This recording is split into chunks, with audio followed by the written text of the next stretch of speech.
when I think about how quickly he moved forward from me to Marjorie, that was disturbing. With all the emails and the text messages and the different things that were that I was finding out about, I thought the least that he could do, make me whole at the end of it. Who the fuck picked Steve Harvey as the representative for all things black? Steve Harvey, let's keep this shit funky. Steve Harvey is on his third marriage. His third wife was mistress to his second wife. Yet, black people have anointed this motherfucker the oracle when it comes to black dating. This nigga wrote a book on dating. You on your third wife, homie. With all respect, why can't we pick a nigga that know what he's talking about? Listen, Mary Harvey is officially done playing nice, and she is dragging every single one of Marjorie Harvey's skeletons out of the closet. She is tired of being the villain while calling out Steve and Marjorie for being the real bullies who spent years trying to bankrupt her and hush her up about Marjorie's fraudulent history. Looking at the wreckage, Mary knows her entire world would look different if Marjorie hadn't slithered in as Steve's hired companion, just to kick the rightful wife out of her own house. We have been watching Steve and Marjorie play house for ages, but the deeper you dig, the clearer it gets that they spend a fortune to buy that squeaky clean reputation they flaunt. Because based on these receipts, they are nothing but a total fraud. Family, and I had someone that took up for me. I never was afraid because he was there. He was like the brother, daddy, uncle, everybody. And that meant a lot to me.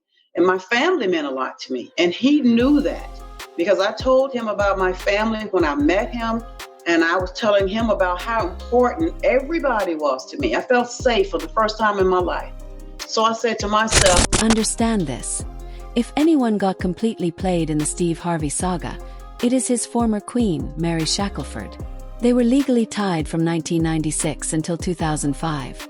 And she was unfortunately standing right in the line of fire when Marjorie Harvey decided it was time to snatch Steve and secure a life of luxury for herself.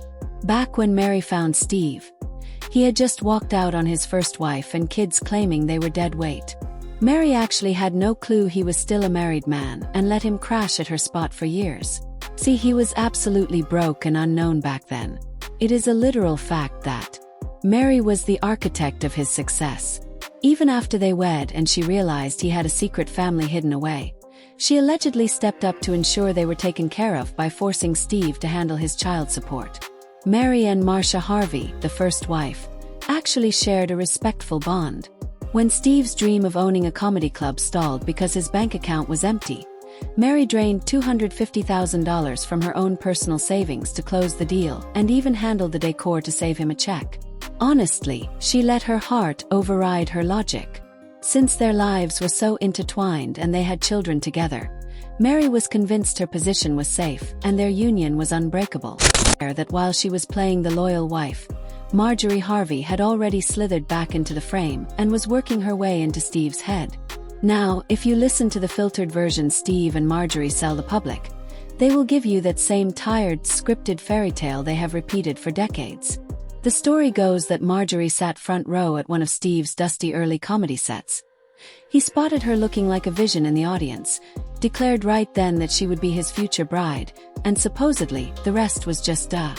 But Marjorie Harvey's climb to the altar is way darker than that polished PR story. When they first crossed paths, she didn't give Steve the time of day because he was a struggling nobody, and she wasn't interested in a budget lifestyle. Marjorie was busy running with the real heavy hitters, kingpins, pimps, and the shadiest characters in the game. She was actually married to Jim Townsend, a notorious kingpin in the Memphis drug world. She was so deep in that life that her street name was literally Lady Heroin. Marjorie allegedly had to flee the University of Memphis because her reputation was so toxic she couldn't even show her face on campus. Once Jim got busted and shipped to federal prison, she didn't skip a beat before marrying his cousin, Darnell Woods, the father of Lori Harvey. Darnell was an even bigger player on the blocks, but just like Jim, the feds eventually knocked on his door and handed him an indictment. Marjorie was left with no degree, no cash, and her entire illegal empire was crumbling. She realized that to maintain her expensive taste, she needed a legal cash cow because she was done playing prison wife to the cartel. That is when she caught wind of Steve's blowing up and circled back to the man she once dubbed too broke to bother with. Steve was peaking after the Kings of Comedy and was becoming a household name. But Marjorie knew she couldn't just walk through the front door with his new reputation. So, you want to know her real play? Marjorie allegedly started hooking up with Steve's bodyguard, Big Boom, using him as a human stepping stone to get to the boss. By the time she was finished with Big Boom, she had successfully secured her spot as Steve's secret mistress. Steve was so hooked he allegedly moved her into her own private apartment and covered every single one of her luxury expenses. While he was feeding Mary lies to get out of the house, Marjorie was the one actually sitting in the first-class seats on every business trip. But as Steve leveled up her life, she got greedy and wanted the title. Eventually, Marjorie went rogue and sent Mary the receipts of the affair herself. She even allegedly called the family home while Mary was there just to brag that she was the new woman in charge and wasn't going anywhere. The moment Mary confronted Steve with the truth, he went ice cold and ghosted her entirely. Once the divorce papers were filed, she finally saw the mask slip, discovering just how vicious Steve could be, or perhaps how easily Marjorie Harvey was pulling his strings. The legal battle became a marathon because Mary refused to walk away without her fair share, while Steve and Marjorie were determined to leave her with nothing. When Steve realized Mary wasn't going to back down or be intimidated into a cheap settlement, Mary found herself in a fight for her life. After years of screaming into the void, it seems the world is finally waking up to Mary's truth. The internet is buzzing, with one fan dragging the couple saying, "Everyone knew Marjorie Harvey belonged to the streets. Steve was the only one delusional enough to think he could housebreak a hustler." Another comment went viral stating, "People standing Steve Harvey clearly forgot he ditched his first family the second he got a taste of fame, stepped out on his loyal second wife, Mary, with Marjorie, and then gave the mistress the ring." This isn't just about bitter exes. It is a cautionary tale. If Mary sounds angry, she earned that right after building a man up from zero just to be traded in for a newer model. But I want to hear from you. Is Steve a victim of manipulation, or is he the ultimate villain in this story?